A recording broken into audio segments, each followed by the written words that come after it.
నమస్తే, welcome to special drive. Tamil Nadu Thalapathy Vijay కి CBI cinema చూపిస్తుంది. ఎన్నాళ్ళు ప్రేక్షకులను సినిమాతో అలరించిన విజయ్ కి అసలు సిసలు రాజకీయం ఎలా ఉంటుందో పొలిటికల్ ట్రైలర్ లోనే ఇటు బీజేపీ అటు డిఎంకే ఫుల్ ఫ్లెడ్జ్డ్ సినిమా చూపిస్తున్నాయి.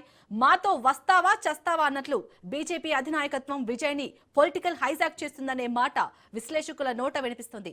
తొక్కిసలాట ఘటనలో కేసు, సిబిఐ ఎంట్రీ, విజయ్ చివరి సినిమాగా ప్రకటించిన జననాయకన్ రిలీజ్ ఇష్యూలో సెన్సార్ బోర్డు వ్యవహారం పొలిటికల్ గా లొంగదీసుకునేందుకు బెదిరింపులకు పాల్పడేందుకు అటు కేంద్రంలోని బీజేపీ సర్కార్, ఇటు రాష్ట్రంలోని స్టాలిన్ ప్రభుత్వం ప్రయత్నిస్తున్నాయనే అభిప్రాయాలు వ్యక్తమవుతున్నాయి. ఇటు విజయ్ పేరుతో కాంగ్రెస్ సైతం తన మిత్రపక్షం డిఎంకే నుంచి వీలైనంత లాభం పొందేందుకు ప్రయత్నిస్తున్నట్లు కూడా పొలిటికల్ టాక్ వస్తుంది.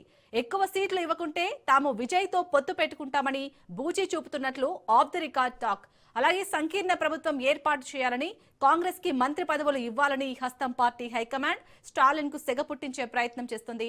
అయితే కాంగ్రెస్ కి ఎక్కువ సీట్లు ఇచ్చేందుకు, అలాగే సంకీర్ణ ప్రభుత్వ ఏర్పాటుకు స్టాలిన్ నో చెప్పినట్లు, ఒక దశలో పొత్తు ఉంటే ఉండండి, పోతే పోండి అన్నట్లు కూడా తమిళనాడు పాలిటిక్స్ లో రూమర్లు వస్తున్నాయి. తమిళనాడులో కుల, మత, ప్రాంతాల ప్రభావం అధికంగా ఉంటుంది.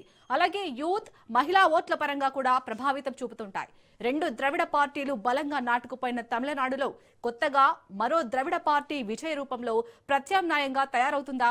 పవర్ ఉండేది అయితే అన్నా డిఎంకే, లేదంటే డిఎంకే అన్నట్లు కాకుండా కొత్తగా విజయ్ తన సత్తా చాటుతారా అనే ఉత్కంఠ తమిళనాడులోనే కాదు దేశవ్యాప్తంగా చర్చ మొదలైంది.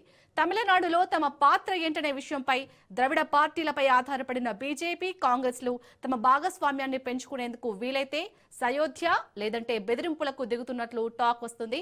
ద్రవిడ పార్టీలపై పైచేయి సాధించేందుకు జాతీయ పార్టీలు చేస్తున్న ప్రయత్నాలను, వ్యూహాలను తమిళ తంబీలు ఏ విధంగా రిసీవ్ చేసుకుంటారనేది ఎన్నికల తీర్పుతో తేలనుంది.